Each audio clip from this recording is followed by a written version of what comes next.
യാതൊരു വിധത്തിലുമുള്ള അവശതകളില്ലാത്ത ഒരു അവസ്ഥയാണ് പരമാനന്ദം എന്ന ശബ്ദം കൊണ്ട് അർത്ഥമാക്കുന്നത്.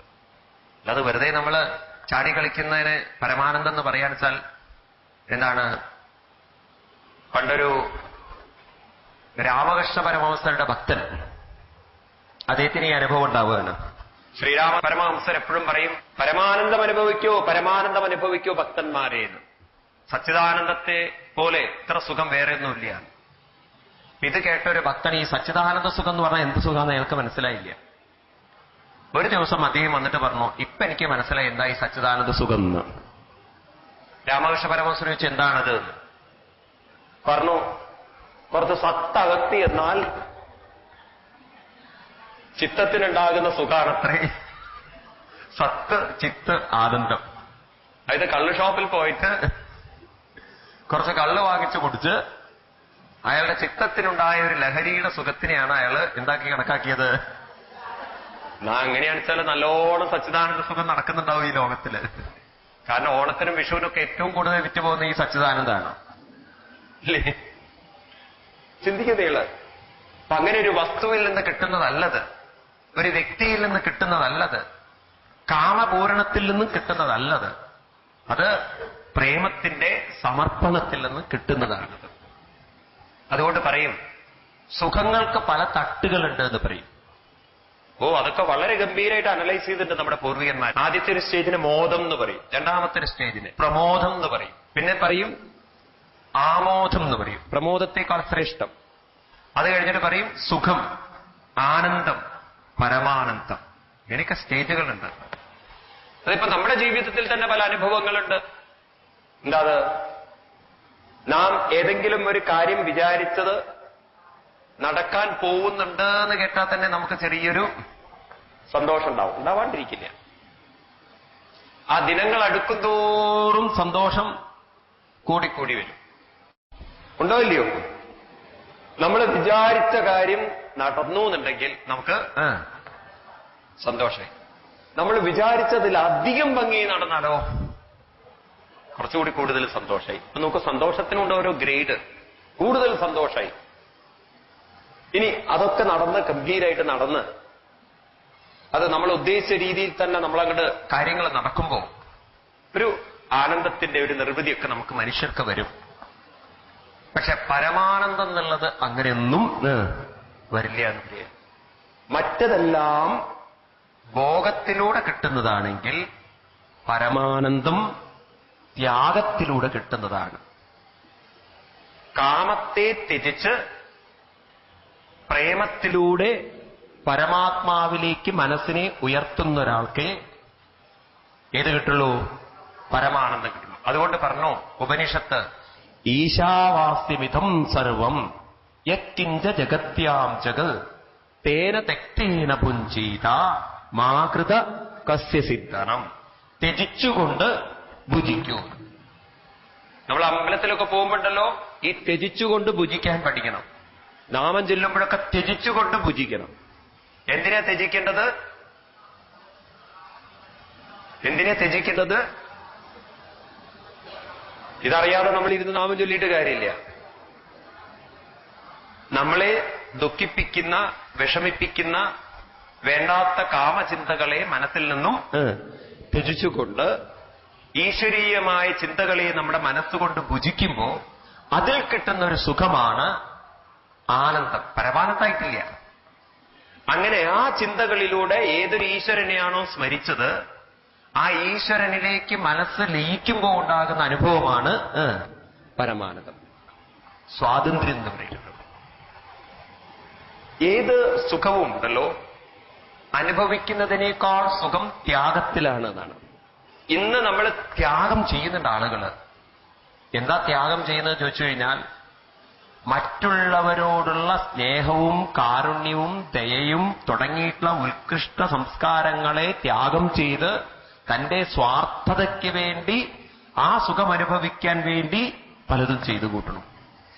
ഒരാള് ത്യാഗം ചെയ്യുന്നത് ഉത്കൃഷ്ട മൂല്യങ്ങളെയാണെങ്കിൽ മറ്റൊരാള് ത്യാഗം ചെയ്യുന്നത് തന്റെ ദൗർബല്യങ്ങളായിരിക്കുന്ന കാമനകളെയാണ്. അയാൾ ആ മൂല്യങ്ങളെ കൊണ്ട് പ്രേമമാകുന്ന മൂല്യത്തെ കൊണ്ട് ആരിലേക്ക് ഉയരുന്നു? ഈശ്വരനിലേക്ക് വരുന്നു. അതിലാണ് ആനന്ദം അനുഭവിക്കുന്നത്. പ്രിയൻ, മനസ്സിലായിട്ടുണ്ടല്ലോ? ചില ആളുകൾക്ക് ദ്രോഹിക്കുന്നതിൽ ആനന്ദം കണ്ടെത്തുന്നവരുണ്ട്, സേവിക്കുന്നതിൽ ആനന്ദം കണ്ടെത്തുന്നവരുണ്ട്, അല്ലേ? പല രീതിയിൽ നിങ്ങൾക്ക് കാണാം ആളുകൾ ആനന്ദം കണ്ടെത്തുന്നത്. ഒരു ഭക്തൻ എപ്പോഴും ആനന്ദം കണ്ടെത്തുന്നത് തന്റെ മനസ്സിനെ ഈശ്വര സ്മരണയിൽ ഉറപ്പിക്കുമ്പോഴും തന്റെ മുന്നിൽ വന്നിരിക്കുന്ന ഭക്തനെ സേവിക്കുമ്പോഴാണ്. ഇതൊക്കെ നല്ലവണ്ണം ഉൾക്കൊള്ളണം നമ്മൾ. അപ്പൊ നമ്മുടെ ജീവിതം എന്നും എന്താക്കി തീർക്കണം? പരമാനന്ദം. പരമാനന്ദം എന്ന് പറഞ്ഞാൽ ദുഃഖത്തിൽ നിന്നും ഭയത്തിൽ നിന്നും ക്രമേണ ക്രമേണ നമ്മുടെ മനസ്സിനെ നമ്മൾ എന്ത് ചെയ്തോളണം? ഉയർത്തിക്കൊണ്ടുവരണം. ശ്രീരാമൻ പരമാത്മാ പരമാനന്ദമൂർത്തി പുരുഷൻ പ്രകൃതീരൻ കാരണനേകൻ പരൻ. ഓരോ പദങ്ങളും നമ്മൾ പറഞ്ഞു പോയാൽ ദിവസങ്ങൾ പോട്ടും, രാമായണം പോവില്ല എന്ന് മാത്രം. പുരുഷൻ, അടുത്ത പ്രയോഗം അതാണ്. സാധാരണ നമ്മൾ പുരുഷൻ എന്ന് പറയുന്നത് അർത്ഥം ആണെന്നുള്ള അർത്ഥത്തിലാണ്. ഇവിടെ പുരുഷൻ എന്ന് പറഞ്ഞാൽ ഈ പദങ്ങളൊക്കെ വളരെ ഗംഭീരങ്ങളാണ്. പുരീഷം എന്ന് പറഞ്ഞാൽ വൃത്തികേട് എന്നാണ്, അല്ലേ? മലത്തിന് മറ്റൊരു പേരുണ്ട്, അതാണ് പുരീഷം. ഈ ശരീരത്തെ വിളിക്കുക പുരീഷം എന്നാണ്. കാരണം ഇത് മലമാണ്, മാലിന്യമാണ്. എന്തുകൊണ്ടാണ് ഇതിനെ മലം എന്ന് വിളിക്കുന്നത് വെച്ചാൽ അവജ്ഞ കൊണ്ടല്ല. എന്തുകൊണ്ടാണ് ഇതിനെ വിളിക്കുന്നത് ചോദിച്ചു കഴിഞ്ഞാൽ ഇത് വന്നിരിക്കുന്നത് ഗർഭപാത്രത്തിൽ കിടക്കുമ്പോണ്ടല്ലോ, അവിടെ മുതൽ ഇത് കിടന്നത് മുഴുവൻ മലത്തിലാണ് കിടന്നത് എന്നാണ്. പിന്നെ ഇതിൽ നിന്ന് പോകുന്നതും അതൊക്കെ തന്നെയാണ്. എന്ത് ഭക്ഷണം നമ്മൾ ഉള്ളിലേക്ക് കഴിച്ചാലും ഉള്ളിൽ മാറുന്നത് മലരൂപത്തിലാണത് മാറുന്നത്. അപ്പൊ അങ്ങനെയുള്ള ഈ ശരീരം, അതിൽ ശയിക്കുന്ന ഈശനെ ആണ്, പുരിയിൽ ശയിക്കുന്ന ഈശ്വരനാരോ അവനാണ് പുരുഷൻ. പുരി ശയനാൽ ഇതി പുരുഷൻ. അപ്പൊ ഈശ്വരൻ എന്ന് പറയുന്ന ആ ശക്തിയാണ് പുരുഷൻ എന്നിവിടെ വിശേഷിപ്പിക്കുന്നത്. എന്തുകൊണ്ടാണ് പുരുഷൻ എന്ന് വിളിക്കാൻ കാരണം എന്ന് ചോദിച്ചാൽ, ഈ ശരീരത്തെ, ശവമായ ശരീരത്തെ ചൈതന്യമാക്കി നിലനിർത്തുന്നതും ഇതിലൂടെ അനുഭവങ്ങൾ അനുഭവിപ്പിച്ച് ജീവിതം നമുക്ക് തരുന്നതും സുഖദുഃഖാദി അനുഭവങ്ങൾ നമുക്ക് അനുഭവിപ്പിച്ചു തരുന്നതും അതുപോലെ തന്നെ ജീവിതത്തിലേക്ക് വേണ്ടുന്ന കാര്യങ്ങൾ നേടിയെടുക്കാൻ ശരീരത്തിന് ശക്തി തരുന്നതും ഈ പുരിയിൽ ശയിക്കുന്ന ഈശ്വരനായതുകൊണ്ട്, ആ ശക്തിയായതുകൊണ്ട് അതിനെ പുരി ഈശൻ എന്ന് വിളിച്ചു. ഈ പ്രയോഗങ്ങളൊക്കെ നമ്മളുണ്ടല്ലോ അർത്ഥമറിയാതെ ഉപയോഗിച്ചു പോയി. ഈശ്വരൻ എന്നുള്ള ശബ്ദത്തിനർത്ഥം ജഡമായതിനെ ചൈതന്യമാക്കി നിർത്തുന്നവൻ, ജഡമായതിനെ പ്രവർത്തിപ്പിക്കുന്നവൻ, ജഡമായതിലൂടെ അനുഭവങ്ങൾ എത്തിച്ചു തരുന്നവനാണ്. ഇത് നമുക്ക് മനസ്സിലാവുന്നത് ഒരു ഡെഡ് ബോഡി കാണുമ്പോഴാണ്. ഒരു മരിച്ചു കിടക്കുന്ന ശവത്തെ നമ്മൾ കാണുമ്പോഴല്ലോ, ഇന്നേ വരെ ചലിച്ചിരുന്ന ശരീരം ഇപ്പോ ചലിക്കുന്നില്ല. ഇന്നേ വരെ അനുഭവങ്ങൾ അനുഭവിച്ച ശരീരം ഇപ്പോ അനുഭവങ്ങൾ കാണിക്കുന്നില്ല. ഇന്നേ വരെ അനുഭവങ്ങളോട് പ്രതികരിച്ച ശരീരത്തിന് ഇപ്പോ പ്രതികരണമില്ല. നോക്കൂ, അപ്പൊ ഇതൊക്കെ പ്രവർത്തിപ്പിച്ചത് ആരാണ്? ഈ ശരീരത്തെ പ്രവർത്തിപ്പിക്കുന്ന ഈ ജീവനെയാണ്. അപ്പൊ ആ ജീവനെ നമ്മൾ വിലയില്ലാത്തതായി കാണരുത് പ്രിയാണ്. ആ ജീവനെ നമ്മൾ ഏറ്റവും വിലയുള്ളതായി കാണൂ. അതാണ് പുരീശൻ, ഈശ്വരൻ എന്നുള്ള ശബ്ദം കൊണ്ട് സൂചിപ്പിച്ചത്. എന്തോ ആധ്യാത്മികയ്ക്ക് എവിടെയാണ് താളം തെറ്റിയതെന്ന് ചോദിച്ചു കഴിഞ്ഞാൽ, നമ്മുടെ പൂർവികന്മാര് നമ്മളിലേക്ക് ഉയർത്താൻ വേണ്ടിയിട്ടാണ് ഇതൊക്കെ പറഞ്ഞതെങ്കിലും ആളുകള് തന്നിലുള്ള ശക്തിയെ തിരിച്ചറിയാതെ തന്റെ ജീവൻ എന്ന് പറയുന്ന ശക്തി ഏറ്റവും താഴ്ന്ന ശക്തിയാണെന്നും വിഗ്രഹങ്ങളിലിരിക്കുന്ന ശക്തിയാണ് ഏറ്റവും ശ്രേഷ്ഠമായ ശക്തിയെന്നും തെറ്റിദ്ധരിച്ച് തന്റെ ഉള്ളിലുള്ള ശക്തിയെ അവഗണിച്ച് ജീവിക്കാൻ തുടങ്ങി. അവിടെയാണ് ആധ്യാത്മികയ്ക്ക് താളം തെറ്റിയത്. അപ്പൊ തന്റെ ഉള്ളിലുള്ള ശക്തിയെ വർദ്ധിപ്പിച്ച് ഉയർത്തിക്കൊണ്ടുവരുന്നതിന് പകരം അതിനെ അവഗണിച്ച് മറ്റൊന്നിന്റെ പിന്നാലെ പോകുന്നു. ഭട്ടതിരിപ്പാട് ഇതാണ് വിഷമത്തോടുകൂടി പറയുന്നത്.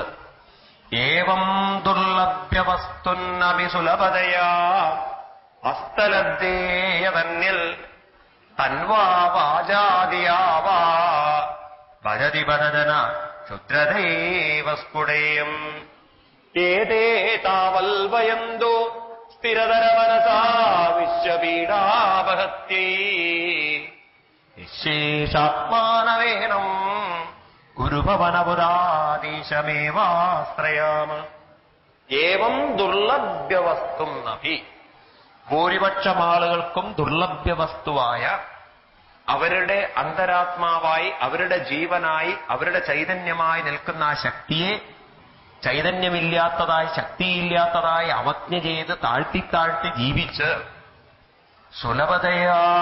സുലഭമായി ഉണ്ടായിട്ടും അതിനെ അവര് മനസ്സിലാക്കാതെ ജീവിച്ച് അവര് ഈശ്വരനായി കണക്കാക്കുന്നത് മുഴുവൻ അന്യൽ ഭജതി, മറ്റൊന്നിനെ ഈശ്വരനായി കാണുന്നു.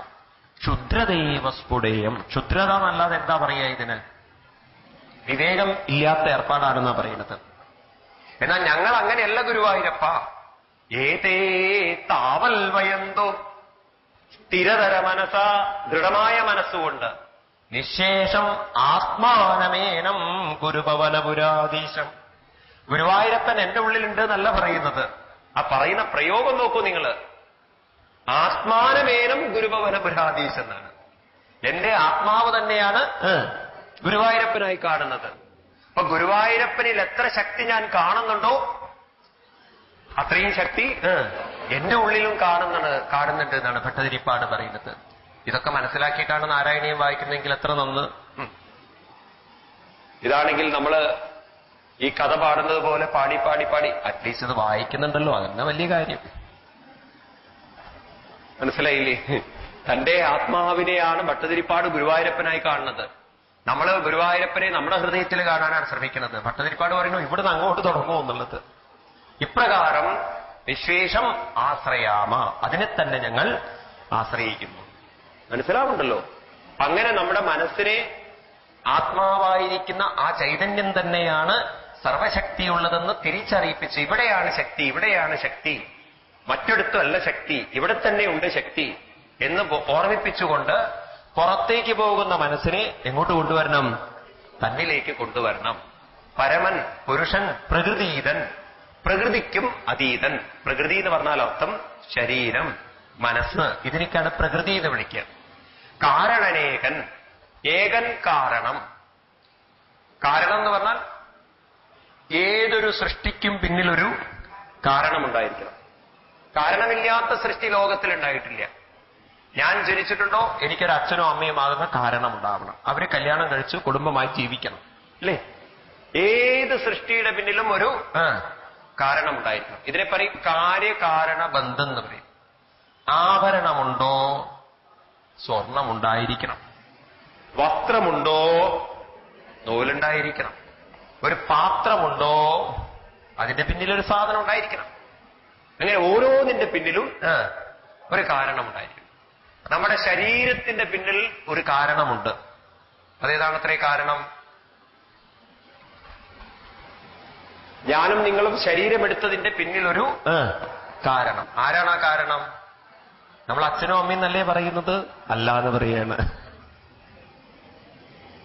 അതിനാരാണ് അത്രേ കാരണം?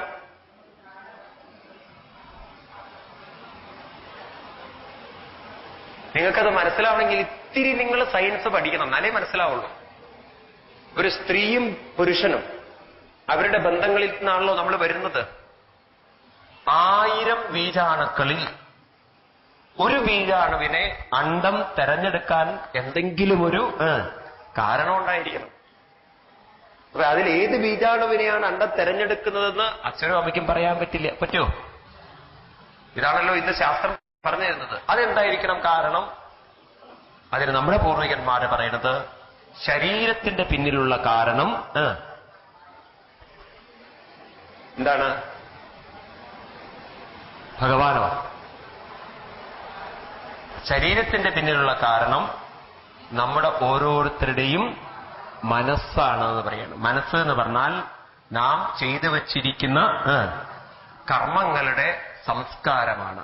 ആ സംസ്കാരത്തിനനുസരിച്ച് വേണം ആണിന്റെയും പെണ്ണിന്റെയും. നിങ്ങൾ ഭാഗവതമൊക്കെ കേട്ടവരല്ലേ? പുരഞ്ജനിയെ തന്നെ മനസ്സിൽ വിചാരിച്ചുകൊണ്ട് ശരീരം ഉപേക്ഷിച്ച ഒരു പുരഞ്ജനന് ആ മനസ്സിന് പിന്നെ ഒരു പെണ്ണിന്റെ ശരീരമെടുക്കണം എന്ന് വച്ചാൽ മനസ്സ് ഈ ശരീരം വിടുമ്പോൾ തന്നെ ഏത് സംസ്കാരത്തെയും കൊണ്ടാണോ പോകുന്നത് ആ സംസ്കാരത്തിനനുസരിച്ചിട്ടായിരിക്കണം അടുത്ത ശരീരം എന്ന് പറയുന്നത്. അപ്പൊ ശരീരത്തിന്റെ പിന്നിൽ ആരാ കാരണം? നമ്മുടെ ഓരോരുത്തരുടെയും ഒരു മാനിനെ സ്മരിച്ചു സ്മരിച്ച് ശരീരം ഉപേക്ഷിച്ചൊരു ഭരതന് ഒരു മാനിന്റെ ശരീരം എടുക്കണം എന്ന് മാനിന്റെ അച്ഛനും അമ്മയല്ല നിശ്ചയിച്ചത്, ആ ഭരതന്റെ മനസ്സാണ് നിശ്ചയിച്ചത്. ക്ലിയർ ആണോ നിങ്ങൾക്ക്? ഇനിയൊരു ജന്മം വേണമെന്ന് നിശ്ചയിക്കാൻ നിങ്ങൾക്ക് സാധിക്കും. ആ ജന്മത്തിൽ ഏത് ശരീരം വേണമെന്ന് നിശ്ചയിക്കാനും നമുക്ക് സാധിക്കും. ചിലർക്ക് പിന്നെ മിസ്റ്റേക്ക് പറ്റും. ആണിന്റെ ശരീരം എടുത്തു വരും, പക്ഷെ പെണ്ണിന്റെ സ്വഭാവമാവും. ചിലർ പെണ്ണിന്റെ ശരീരം എടുത്തു വരും, പക്ഷെ സ്വഭാവം മുഴുവൻ ഉണ്ടോ? അങ്ങേയറ്റം ആണിന്റെ സ്വഭാവമുള്ള പെണ്ണുങ്ങളും ഉണ്ട്, പെണ്ണിന്റെ സ്വഭാവമുള്ള ആണും ഉണ്ട്. അതെങ്ങനെയാ വരുന്നത് ചോദിച്ചു കഴിഞ്ഞാൽ, ഒരു ആണിന്റെ ജന്മവും ജീവിച്ചിട്ടുണ്ടാവുക, ഒരു 70% ആണിനെ പോലെയും ജീവിച്ചിട്ടുണ്ടാവുക. പക്ഷെ ഒരു ലാസ്റ്റ് കാലങ്ങളിലൊക്കെ ആരെ സ്മരിച്ചിട്ടുണ്ടാവണം കൂടുതൽ? ഏതായാലും ഞാൻ അതിന്റെ സിദ്ധാന്തങ്ങളൊന്നും തെളിയിക്കാൻ പോകുന്നില്ലേ, ഇനി അതൊന്നും ഞാൻ പറഞ്ഞ് തർക്കിക്കാനും പോകുന്നില്ല. എന്തായാലും അങ്ങനെ ഒരു പറയുകയാണ്. അപ്പൊ അങ്ങനെയാണെങ്കിൽ ശരീരത്തിന്റെ കാരണം മനസ്സാണെങ്കിൽ മനസ്സിന്റെ കാരണം ആരാണെന്ന് ചോദിക്കുകയാണ്. പറഞ്ഞു, മനസ്സിന്റെ കാരണം മനസ്സിന് ഒരു ചിന്ത ചിന്തിക്കാനും ഒരു കർമ്മം ചെയ്യാനും കർമ്മഫലത്തെ അനുഭവിക്കാനും സാധിക്കണമെങ്കിൽ ഈ ശരീരത്തിൽ ഒരു ചൈതന്യം ഉണ്ടായേ പറ്റുള്ളൂ. അപ്പൊ തീർച്ചയായിട്ടും മനസ്സിന്റെ കാരണം ഈശ്വര ചൈതന്യമാണെങ്കിൽ ആ ചൈതന്യത്തിന് പ്രത്യേകിച്ച് യാതൊരു കാരണവുമില്ല. അതെങ്ങനെ മനസ്സിലായി? കാരണം ആ ചൈതന്യം ശരീരം വിട്ടുപോയാൽ അതെങ്ങോട്ട് പോകുന്നു, എവിടുന്ന് വരുന്നു എന്ന് തെളിയിക്കാൻ ആർക്കും സാധിച്ചിട്ടില്ല. എന്ന് മാത്രമല്ല, ആ ചൈതന്യം സർവചരാചരങ്ങളിലും നിറഞ്ഞിരിക്കുന്നുണ്ട് എന്ന് ഇന്ന് ശാസ്ത്രം വരെ കണ്ടെത്തിയിരിക്കണം. എന്നിൽ ജീവനുണ്ട്. ഈ മൈക്കിൽ ജീവനുണ്ടോ? നമ്മളില്ല എന്നല്ലേ പറയുന്നത്. പക്ഷെ ഇന്നത്തെ ആധുനിക ശാസ്ത്രം പറയുന്നു ഇതിനും എന്തുണ്ട്? ജീവനുണ്ട്. പക്ഷെ ജീവൻ പ്രകടിപ്പിക്കാൻ അതിന് സാധിക്കുന്നില്ല. അതെങ്ങനെ മനസ്സിലായി അവർക്ക്? അവര് നോക്കിയപ്പോ ജീവന്റെ സാന്നിധ്യത്തിലെ ചലനമുണ്ടാവുകയുള്ളൂ എന്ന് മനസ്സിലായി. ഏതെങ്കിലും ഒരു വസ്തുവിന് നിയമപ്രകാരം ചലിക്കണമെങ്കിൽ, ഒരു ചിട്ടയോടെ ചലിക്കണമെങ്കിൽ അതിന്റെ പിന്നിലൊരു ജീവന്റെ സാന്നിധ്യം വേണം. അപ്പൊ നമ്മുടെ ശരീരത്തിൽ നമ്മുടെ നേർവുകളിലൂടെ ബ്ലഡ് സഞ്ചരിക്കുന്നത്, ഒരു ചിട്ടയോടെ സഞ്ചരിക്കുന്നത്, നമ്മുടെ ശരീരത്തിലേക്ക് ശ്വാസം വരുന്നതും ശ്വാസം പോകുന്നതും ഒരു ചിട്ടയോടെ സംഭവിക്കുന്നത് ജീവന്റെ സാന്നിധ്യത്തിലാണെങ്കിൽ ഇതിൽ ഓരോ അണുക്കളിലും ഇലക്ട്രോണുകൾ ഇങ്ങനെ ചുറ്റി സഞ്ചരിക്കുന്നത്, ഇതിലൊക്കെ ചലനം നടക്കുന്നുണ്ട് ഇല്ലേ? നിങ്ങൾ ഓരോ അണുക്കളായി ഇതിനെ കാണുമ്പോഴല്ലോ ഇതിലൊക്കെ ഓരോ ഇലക്ട്രോണുകളും ന്യൂട്രോണുകളും പ്രോട്ടോണുകളും. നിങ്ങൾ ഫിസിക്സ് കുറച്ച് മനസ്സിലാക്കണം, എന്നാലേ ഇതൊക്കെ പഠിക്കാൻ മനസ്സിലാവുള്ളൂ. ഇതിലെ ഇലക്ട്രോണുകൾ തരംഗങ്ങളായിട്ട് സഞ്ചരിക്കുന്നുണ്ട്. അങ്ങനെ സഞ്ചരിക്കുന്ന ചലനം ഇതിന്റെ ഉള്ളിലുണ്ടെങ്കിൽ, ഒരു കൃത്യനിഷ്ഠയോടെ ചലനം ഇതിൽ നടക്കുന്നുണ്ടെങ്കിൽ ഇതിലും ആരുണ്ടാവണം? ഈശ്വരന്റെ ഒരു ചൈതന്യം ഉണ്ടാവണം. ഏത് അണുവിലും ചലനമുണ്ടെങ്കിൽ എല്ലാറ്റിലും ഈശ്വര ചൈതന്യം ഉണ്ടാകണം. അതുകൊണ്ട് നമ്മുടെ പൂർവികന്മാര് പറഞ്ഞു, സർവവ്യാപിനം, എല്ലായിടത്തും വ്യാപരിച്ചിരിക്കുന്നവനാണ് ആര്? ഈശ്വര ചൈതന്യം. മനസ്സിലാവുണ്ടോ? ഭാരതത്തില് മരിച്ച ശവത്തെ പോലും ഈശ്വരനായി കണക്കാക്കുന്നു എന്നാണ്. അതുകൊണ്ടാണ് നമ്മൾ ശവത്തെ കൊണ്ടുപോകുമ്പോൾ രാമനാമം ജപിച്ചുകൊണ്ട് കൊണ്ടുപോകുന്നത്. ശവത്തിനും വിളക്ക് കത്തിക്കുന്ന സംസ്കാരം അങ്ങനെയാണ് നമുക്ക് വന്നത്. ശവത്തെ നമ്മൾ ജഡവസ്തുവായി കണ്ട് വലിച്ചെറിയല്ല ചെയ്യുന്നത്. അതിനെ ആദരവോടെ കുളിപ്പിച്ച് ആദരവോടെ നാമം ചൊല്ലിക്കൊണ്ട് ആദരവോടെ അഗ്നിയിലേക്ക് സമർപ്പിക്കുകയാണ്.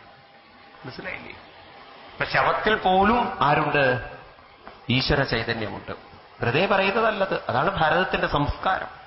സർവചരാചരങ്ങളിലും ഈശ്വര ചൈതന്യം. ഇപ്രകാരം സർവവ്യാപിനം കാരണനേകൻ പരൻ പുരുഷോത്തമൻ ദേവൻ അനന്തൻ അനാദിനാഥൻ ഗുരു കാരുണ്യമൂർത്തി പരമൻ പരബ്രഹ്മം. പരമാനന്ദ കാരുണ്യമൂർത്തിയാണ് ആ ഭഗവാൻ. എന്താ ഭഗവാന്റെ കാരുണ്യം? ഭഗവാനോളം കാരുണ്യം ആർക്കുമില്ല. പലപ്പോഴും നമ്മൾ തിരിച്ചറിയാറില്ല. ഭഗവാന്റെ കാരുണ്യം കൊണ്ടാണ് ഈ നിമിഷം ഒരു അടിമയെപ്പോലെ വായു അകത്ത് കയറുന്നതും അടിമയെപ്പോലെ വായു അകത്തു നിന്ന് പുറത്തു പോകുന്നു. നിങ്ങളുടെ ഹാർട്ട് മിടിക്കുന്നതും നിങ്ങളുടെ ലങ്സ് പ്രവർത്തിക്കുന്നതും ദഹനം നടക്കുന്നതും ഒക്കെ നമ്മളോട് അങ്ങേയറ്റം കാരുണ്യം ഈശ്വരനുള്ളതുകൊണ്ടാണ്, അല്ലേ? ഇതൊക്കെ തിരിച്ചറിഞ്ഞാൽ എത്ര നല്ലതാണ്. ഈശ്വരനോളം കാരുണ്യം ആർക്കുമില്ല. അങ്ങനെയുള്ള മനുഷ്യനെ കേൾക്കണേ, വളരെ രസമാണ്. ഭഗവാനെ അദ്വയൻ, അനാദി, അനന്തൻ, അജൻ, അവ്യയൻ, ആത്മാരാമൻ, തത്വാത്മാ, സച്ചിന്മയൻ, സകളാത്മകനീശൻ, മാനുഷനെന്നു കൽപ്പിച്ചിടുവോരജ്ഞാനികൾ മാനസമായ തമസംവൃതമാകമൂലം. അങ്ങനെയുള്ള തത്വാത്മാവായ ശ്രീരാമനെ വെറും മാനുഷനെന്നു സങ്കൽപ്പിച്ച് ഭജിക്കുന്നവരൊക്കെ അജ്ഞാനികളാണ് എന്നാണ് രാമായണം പറയുന്നത്. ഇവിടെ ഈ ഫോട്ടോ വെച്ചൊക്കെ പൂജിക്കുമ്പോഴും നിങ്ങൾ കൂടുതലൊരു അന്ധവിശ്വാസത്തിലേക്ക് പോകരുത്. അങ്ങനെ കേവലം രാമനെ ഒരു മനുഷ്യനായി കാണുന്നവരെയൊക്കെ രാമായണം വിളിക്കുന്നത് അജ്ഞാനികളാണ്. അതിൽ നിന്ന് ഉയരൂ എന്നാ പറയുന്നത്. രാമനെ ഒരു വിഗ്രഹത്തിൽ ഒതുക്കി നിർത്തരുത്. രാമനെ എങ്ങോട്ട് കൊണ്ടുവരണം? പരമാത്മാവായി സ്വന്തം നമ്മുടെ ഈ ശരീരമാകുന്ന ക്ഷേത്രത്തിൽ ചൈതന്യമായിട്ട് നിൽക്കുന്നവനാണ് ശ്രീരാമനെന്ന് തിരിച്ചറിഞ്ഞാലും ഇതാണ് നമ്മളെ പഠിപ്പിക്കുന്നത്. അതുകൊണ്ട് ഭാരതത്തിന്റെ വിദ്യയുടെ പേര് ആത്മവിദ്യ എന്നാണ്. ഈ കഥ പറയാൻ അല്ല ഭാഗവതവും രാമായണവും രചിക്കുന്നത്, അതിന്റെ പിന്നിലുള്ള തത്വങ്ങളെ പറഞ്ഞ് മനസ്സിലാക്കാനാണ്. അല്ലെങ്കിൽ കഥ പറയാൻ ഏത് പൊട്ടനും സാധിക്കും. മനസ്സിലായില്ലേ? അതുകൊണ്ടാണ് ഭാഗവതത്തിൽ പറയുന്ന ആചാര്യനെ സൂതൻ എന്ന് വിളിച്ചത്. സൂതൻ എന്ന് പറഞ്ഞ സാരഥിയാണ്, നയിക്കുന്നവനാണ്.